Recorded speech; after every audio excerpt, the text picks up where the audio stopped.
हिमाचल की राजनीति में चाणक्य कहलवाने वाले पंडित सुखराम फिर से कांग्रेस का हाथ थाम चुके हैं, लेकिन इस बार का चुनाव खुद को राजनीति का चाणक्य बताने वालों के लिए किसी अग्नि परीक्षा से कम नहीं है।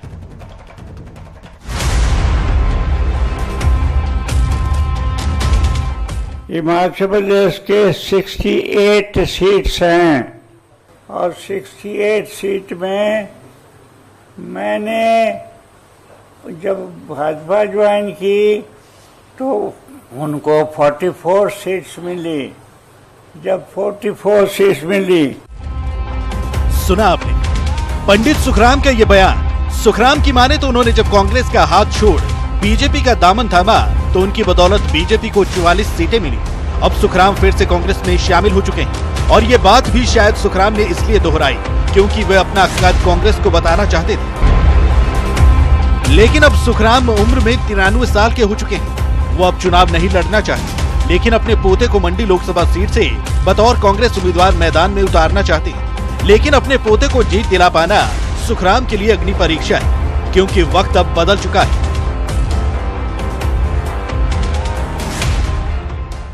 एक ऐसा वायुमंडल करने की, एक ऐसा माहौल बनाने की कि जैसे कि हिमाचल प्रदेश में सरकार सिर्फ उनके सहयोग की वजह से बनती है और उनके सहयोग से बनी है। उस संदर्भ में मुझे इतना ही कहना है, वक्त बहुत बदल गया है। वो दौर कोई और था, ये दौर कोई और है। इस हकीकत को उनको समझना चाहिए। भारतीय जनता पार्टी से सुखराम की वापसी हो गई है। जयराम ठाकुर कह रहे हैं अगर उनको अपने बारे में कोई गलत फहमी है तो गलत फहमी को वो दिल से निकाल दें। अनिल शर्मा भी जो जीते थे वो भाजपा से जीते थे, सुखराम के नाम पर नहीं जीते थे। भाजपा का नाम चल रहा है, सुखराम का नाम नहीं चल रहा। देखिए, मेरा ये मानना है कि पिछला जो विधानसभा का चुनाव हुआ, पंडित सुखराम जी के भारतीय जनता पार्टी के समर्थन से निश्चित तौर पे मैं मानता हूँ कांग्रेस पार्टी को मंडी जिला में बहुत नुकसान हुआ है और अब वो कांग्रेस पार्टी में वापस आए, उससे हमको फ़ायदा होगा। और ये जो लोकसभा चुनाव है, ये स्वयं इस बात को जब भी नतीजा आएगा खुद पता लगेगा कि कौन कितने पानी में। लेकिन राजनीति के पंडित मानते हैं कि संचार क्रांति का मसीहा कहे जाने वाले सुखराम का आज भी जनता में क्रेज है और सुनने और देखने के लिए आज भी लोगों की भीड़ उमड़ पड़ती है। निश्चित तौर पे प्रभाव है सुखराम का, इसको नकारा नहीं जा सकता। वक्त जितना भी बदला हो, लेकिन प्रभाव सुखराम का आज भी मंडी संसदीय क्षेत्र में आपको नजर आएगा। सुखराम का जादू बरकरार है, क्या खत्म हो चुका है? इसका पता चुनाव परिणामों के बाद चल पाएगा। लेकिन एक बात तो सुखराम को भी माननी होगी कि वक्त हमेशा एक साथ नहीं रहता।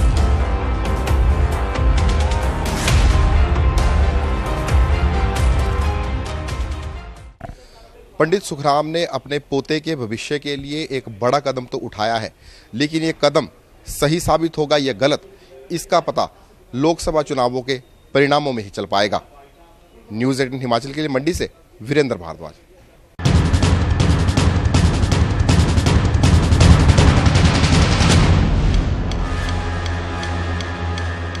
वहीं ऊना का गांव पलगोट आज भी सड़क सुविधा से महरूम है। हर बार सरकार बदलती है तो दावे होते हैं कि स्थिति दुरुस्त होगी, गांव के लोगों को सड़क उपलब्ध करवाई जाएगी, लेकिन हर बार ढाक के 3 बार। आज तक पलगोट गांव सड़क सुविधा से महरूम रहा। मुसीबत के वक्त यहां मरीजों को चारपाई के जरिए अस्पताल तक पहुंचाया जाता है। कई बार शिकायतें भी हुई, लेकिन हकीकत क्या है ये आपके सामने है। प्रशासन से बात की गई तो उन्हें इसकी जानकारी ही नहीं। आलम यह है कि इस बार गुस्साए गांव वालों ने लोकसभा चुनावों में किसी को भी वोट नहीं देने का ऐलान कर दिया और चुनाव में नोटा का बटन दबाने की बात कही है। आपको बता दें कि ये गांव पलगोट कुटलैहड़ विधानसभा क्षेत्र के अंदर आता है, जहां से पंचायती राज मंत्री वीरेंद्र कंवर विधायक हैं और विधानसभा क्षेत्र हमीरपुर लोकसभा क्षेत्र में आता है, जहां से अनुराग ठाकुर सांसद हैं। 2 दिग्गज और धरातल पर तस्वीर ऐसी। बहुत मुश्किल है, इत्थे दा तुरना भी औखा है। रस्ता ना पैड़ा ना जब बरखा आंदी है तो डिग डिग पै गया, उदे सट्टां लगदियां, बच्चे स्कूलों ने रोंदे जांदे। रस्तियां दी सब तो ज्यादा दिक्कत है सारे ते। जिन्नियां भी सरकारां आईयां किसी ने कोई सुनाई नहीं की। ਸਾਨੂੰ ਮੁਸ਼ਕਲ ਬਹੁਤ ਹੈ ਜੀ, ਸਾਡਾ ਤੇ ਰੋਡ ਬਣਿਆ ਨਹੀਂ, ਸਾਨੂੰ ਸੱਤੇ ਵਾਲ ਇੱਥੇ ਸਹੀ ਨਰਕ ਦੇ ਵਿੱਚ ਹੈਗੇ, ਸਾਨੂੰ ਇੱਥੇ ਬਹੁਤ ਮੁਸ਼ਕਲ ਹੈ। ਸਾਡਾ ਕੋਈ ਸਿਆਣਾ ਬਿਮਾਰ ਹੋ ਜਾਂਦੇ, ਸਾਨੂੰ ਮੰਜਿਆਂ ਤੇ ਚੱਕ ਕੇ ਲੈ ਜਾਣਾ ਪੈਂਦਾ। ਪਾਰਟੀ ਜਿਹੜੀ ਵੀ ਵੋਟਾਂ ਨੂੰ ਆਉਂਦੀ ਉਸ ਟਾਈਮ ਸਾਡਾ ਵਾਅਦੇ ਕਰ ਜਾਂਦੇ ਵੀ ਅਸੀਂ ਸੜਕ ਬਣਾਉਂਗੇ, 5 ਸਾਲ ਹੈ ਅਸੀਂ ਬਣਾਉਂਗੇ। ਜਿਸ ਵੇਲੇ 5 ਸਾਲ ਜੇ ਹੋ ਜਾਂਦੇ ਨੇ ਤੇ ਪੂਰੇ ਤਾਂ ਬਸ ਹੋਰ ਪਾਰਟੀ ਆ ਜਾਂਦੀ, ਉਹ ਵੀ ਕੋਈ ਸੁਣਾਈ ਨਹੀਂ ਕਰਦੀ। ਕੋਈ ਬਿਮਾਰ ਸ਼ਮਾਰ ਹੋ ਜਾਂਦਾ, ਸਿਆਣੇ ਚੱਕ ਕੇ ਲੈ ਜਾਣਾ ਪੈਂਦਾ 2 ਕਿਲੋमीटर जी, ਤੇ ਬਾਕੀ ਬਹੁਤ ਬੁਰਾ ਹਾਲ ਹੈ ਸੜਕ ਦਾ। लेकिन ये जो समस्या है न तो गांववासी हमसे मिले हैं और न किसी अन्य माध्यम से जानकारी हमको प्राप्त हुई, और आज ये जानकारी मिली है तो ग्राउंड स्थिति के बारे में जानकारी ली जाएगी और जो भी उचित कार्रवाई होगी वो की जाएगी। और इस वक्त ऊना से मेरे सहयोगी अमित शर्मा इसी बड़ी खबर पर और जानकारी के साथ जुड़े हैं। अमित, आजादी को कितने दशक हो गए और यहाँ के हालात देखकर लगता है कि यहाँ आजादी आई ही नहीं। क्या कोई अधिकारी सुध नहीं लेता? क्या कोई राजनेता यहाँ देखता नहीं? क्या वोट के वक्त भी यहाँ की सुध नहीं लेने के वादे होते? जी बिल्कुल सुदेश, आपको बताना चाहूंगा कि आजादी के 71 वर्ष बाद भी जो है जो पलगोट गांव आज भी सड़क सुविधा से महरूम है, और लोगों की यहाँ पर माने तो हमेशा चुनावों के समय, चाहे वो पंचायतों के चुनाव हो, चाहे लोकसभा के हो, चाहे विधानसभा के हो, तो उस समय नेताओं को याद आती है और वो बोलते हैं कि हम आपकी सड़क बनाएंगे, लेकिन जैसे ही चुनाव खत्म होते हैं उसके बाद जो है वो अपने वायदे और वादे जो है उनसे मुंह मोड़ लेते हैं और कोई भी इस गांव की ओर रुख नहीं करता है। हालांकि इस बार जो है वो कड़ा निर्णय गांव वासियों द्वारा लिया गया है। उन्होंने साफ तौर पर कहा है कि जब तक उनकी सड़क बनकर तैयार नहीं होगी वो लोकसभा के चुनावों में जो है वो नोटा का इस्तेमाल करेंगे। सबसे ज्यादा नेताओं की बेरुखी जो है वो इन ग्रामीणों के चेहरे पर देखी जा सकती है। अमित, गांव वालों के इस ऐलान के बाद भी क्या कोई अधिकारी नहीं जागा है? क्या किसी राजनेता ने इस गांव के लोगों से संपर्क करने की कोशिश नहीं की है?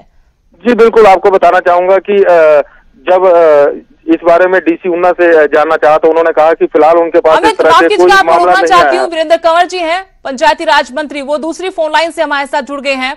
वीरेंद्र कंवर जी, ये गांव जो आपके विधानसभा क्षेत्र का गांव है पलगोट, यहाँ पर लोग एक मूलभूत सुविधा यानी सड़क के लिए सालों से तरस रहे हैं। क्यों इनकी मांग पूरी नहीं की जाती? और इस बार इन्होंने ऐलान किया है कि नोटा का बटन दबाएंगे और कोई रास्ता इनके पास बचा नहीं है। मैडम जरा रिपीट करना, कौन सा गांव? पलगोट, कुटलैहड़ विधानसभा क्षेत्र आपका, यहीं का ये गांव, करीब 1200 वोटर है यहाँ पर, और ये कहते हैं कि सालों से यही मांग है, ना अधिकारी सुनते हैं ना नेता। याद आती है जब चुनाव होते हैं, लेकिन इस बार वो बेवकूफ नहीं बनेंगे। 1200 वोटर्स हैं, वोट नहीं देंगे।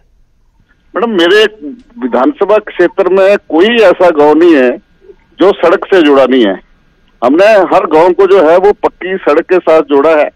जो थोड़ा दूर दराज के थे वहां पर हमने जो है वो अपनी एमएलए प्राथमिकता के ऊपर सड़कें निकाली हैं, और उसके सेकंड स्टेज में जो है उसकी डीपीआर बनी है और वो जल्दी ही जो है वो पक्की हो जाएंगी। आप मुझे ये कहिए सर, क्या पलगोट गांव आपके विधानसभा क्षेत्र के तहत नहीं आता? ये गांव मेरे विधानसभा के क्षेत्र का नहीं है। किस विधानसभा क्षेत्र के तहत आता, आप बताएंगे? ये मेरे जानकारी नहीं है मेरे को, लेकिन मेरे गाँव जो है वो ऐसे कोई ऐसा गाँव नहीं है। कुटलैहड़ विधानसभा के क्षेत्र का हर गाँव जो है वो सड़क के साथ जुड़ा है। सर आप ऐसा बने रहेगा। हाँ। मेरे सहयोगी हैं ऊना से अमित। अमित, क्या पलगोट विधानसभा क्षेत्र कुटलैहड़ के अंतर्गत नहीं आता? जी बिल्कुल, मैं आपको बता दूं कि पलगोट जो है वो विधानसभा क्षेत्र कुटलैहड़ के अंतर्गत ही आता है। जो चौताड़ा ग्राम पंचायत का ही एक गांव है जो कि तनोली और सैली जो लिंक रोड है उस पर स्थित है, और पिछले काफी लंबे समय से जो है वो ग्रामीणों ने अपने स्तर पर मंत्री जी भी हमारे साथ जुड़े हुए हैं। आपने सुना वीरेंद्र कंवर जी? मैंने बिल्कुल सुना। चौताड़ा गांव पूरी तरह सड़क के साथ जुड़े हुए हैं। इसके एक सब मांजरे हैं, वहां पर भी हमने कच्ची सड़कें पहुंचा दी हैं। बाकी ये गांव नहीं है, ये एक मांजरा है। क्या कच्ची सड़कें भी सर, क्या कच्ची सड़कें भी पहुंचाई जाती हैं? आपने क्या आप तस्वीरें देखेंगे? ये लगता है कि हमें 7 दशक हो गए आजादी हासिल किए। अगर कोई मरीज हो तो उसको अस्पताल कैसे लेकर जाते हैं, जरा आप देखिएगा और एक बार इनकी सुध जरूर लीजिएगा। क्या कहेंगे आप? अपनी बात पूरी कीजिए। नहीं, मैं बिल्कुल, हम तो वचनबद्ध है कि अब तो मैं हर गाँव में एम्बुलेंस से रोड पहुंचा रहा हूँ। सिर्फ अपनी विधानसभा के क्षेत्र में नहीं, पूरे प्रदेश के अंदर हमने जो एक अभियान शुरू किया माननीय मुख्यमंत्री जी के नेतृत्व में कि हम हर वर्ष में जो है वो एम्बुलेंस रोड जो है वो प्राथमिकता के ऊपर जो है वो गांव को जोड़ने के लिए बनाएंगे। पर इस गांव को अनदेखा क्यों किया जा रहा है? ये तो आपके विधानसभा क्षेत्र के तहत पड़ रहा है। आप पूरे प्रदेश में हमने एम्बुलेंस रोड बनाए हैं। जी, मैंने कहा कि चौताड़ा गांव चारों ओर से पक्की सड़कों के साथ जुड़ा हुआ है। इसके थोड़ा जो मांजरे हैं किलोमीटर 500 मीटर, वो हो सकता है कि वो कच्चे हैं, लेकिन वो जल्दी ही वो भी हम उनको पक्का कर रहे हैं। और क्या आप इन लोगों से मिलने जाएंगे? क्योंकि उन्होंने कहा कि इस बार विकल्प नहीं है, नोटा है जो विकल्प दिया चुनाव आयोग ने, उसका बटन दबाएंगे। ये कुछ लोग हो सकते हैं, लेकिन सारे लोग मैं हर बार महीने में एक एक दो बार जो हर गांव जो है वो टच करता हूँ। लेकिन क्या इस गांव को इस बार टच करेंगे? हम तो यही चाहते, तभी हमने आपसे संपर्क साधा कि इस बार कम से कम इस गांव के हालात देखकर आइए आप, और हालात सुधारिएगा। मैं हर बार जाता हूँ और अभी भी जा रहा हूँ कुछ दिन बाद।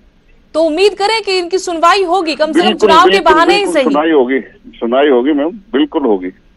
चलिए शुक्रिया, उम्मीद करेंगे, क्योंकि उम्मीद सब लोग करते हैं और ये लोग भी उम्मीद बांधकर सालों से बैठे हुए हैं कि कुछ बदलाव होगा। इस बार नोटा का बटन दबाने का विकल्प इनके पास है। अगर आप जाएंगे और कहेंगे वाकई में कि काम किया जाएगा, तो इनकी उम्मीद जरूर बंधी रह सकती है। लोकतंत्र की मजबूती में इनका विश्वास जरूर रहेगा। और अमित, शुक्रिया आपका भी हमारे साथ जुड़ने के लिए।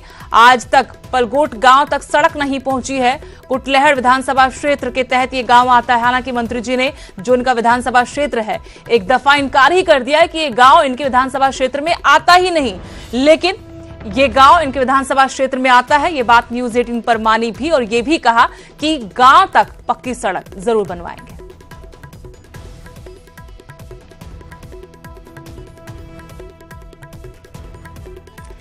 एक तो रूढ़िवादी परंपराएं खत्म होने का नाम नहीं ले रही, वहीं जिन्हें किसी तरह खत्म किया गया था वो फिर से शुरू हो रही हैं। बंजार घाटी के बला में फिर से पशु बलि शुरू होने का मामला सामने आया है। डीसी और एसपी ने इस मामले में कोई कार्रवाई नहीं की, तो लोगों ने राज्यपाल से मामले की शिकायत की है।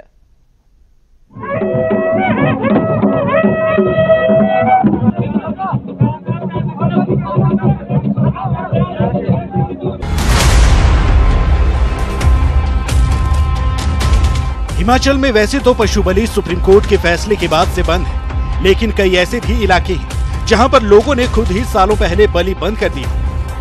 इन्हीं में से एक कुल्लू जिले की बंजार घाटी का बलागाड़ पंचायत का बला है, जहां पर स्थानीय देवता मार्कंडेय ऋषि और माता त्रिपुरा बाला सुंदरी के नाम पर फिर से बलि प्रथा शुरू कर दी गई, जो 1984 से बंद थी। लेकिन देवता के हरियाणों के एक धड़े पर अगस्त 2018 में फिर से बलि शुरू करने का आरोप लगा है।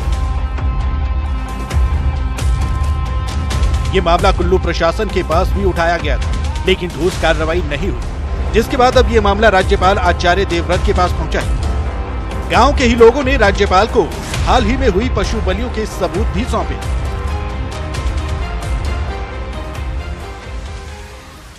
हम माननीय राज्यपाल महोदय से जो प्रतिनिधि मंडल मिला, राज्यपाल महोदय ने हमें आश्वासन दिया और हमें पूर्ण विश्वास है। राज्यपाल महोदय ने को हमने जो है इसकी सीडी की कॉपी भी प्रस्तुत की है, एक प्रार्थना पत्र भी दिया है। राज्यपाल महोदय ने हमारे सामने एसपी कुल्लू, माननीय विधायक बंजार विधानसभा क्षेत्र सुरेंद्र शौरी को भी टेलीफोन द्वारा इस विषय पर वार्तालाप हुई। हम चाहते हैं प्रशासन से भी कि हमारी मांग को उचित ठहराते हुए हमें जो है न्याय दिलाया जाए। गांव के बुजुर्गों ने बलि प्रथा को शुरू करके गांव को अपवित्र कर दिया है।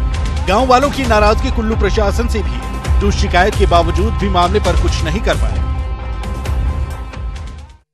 6 महीने से हम प्रशासन को की वेट में ही है, हम भाई प्रशासन कुछ करे।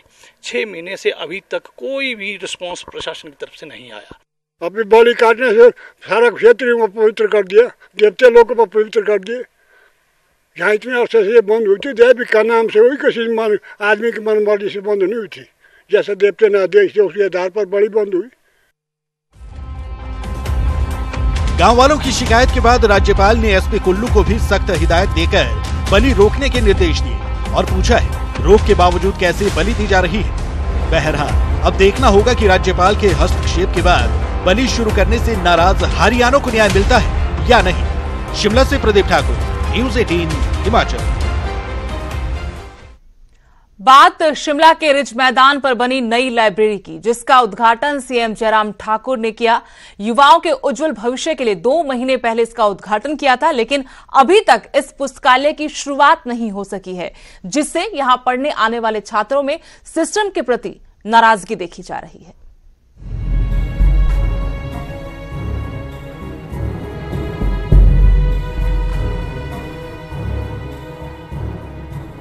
हमारी सरकारें देश के भविष्य यानी युवाओं की बेहतरी के लिए कई दावे करती हैं, लेकिन अक्सर सरकार के इन दावों पर सवाल उठने लगते हैं। शिमला के ऐतिहासिक रिज मैदान पर जिस पुस्तकालय का उद्घाटन सीएम जयराम ठाकुर ने खुद 2 महीने पहले किया था, उसे आज तक अपने शुभारंभ का इंतजार है, ताकि यहाँ अपने बेहतर भविष्य की आस में पहुंचने वाले छात्रों को पढ़ाई में किसी तरह की परेशानी ना हो।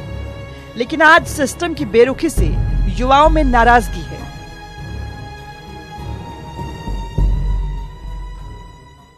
तो 2-3 महीने के अंदर अंदर देखिए बच्चों के जो एक पीक आवर्स के एग्जाम है, जैसे सिविल सर्विसेज है, बैंक से एग्जाम्स है, वो बच्चों के खत्म हो जाएंगे। बच्चा फ्रस्ट्रेट हो जाता है कि कहाँ पे बैठूं, क्योंकि आप एक ऐसी जगह में बैठना चाहते हो जहाँ से आपको पूरा दिन एक पीस मिले।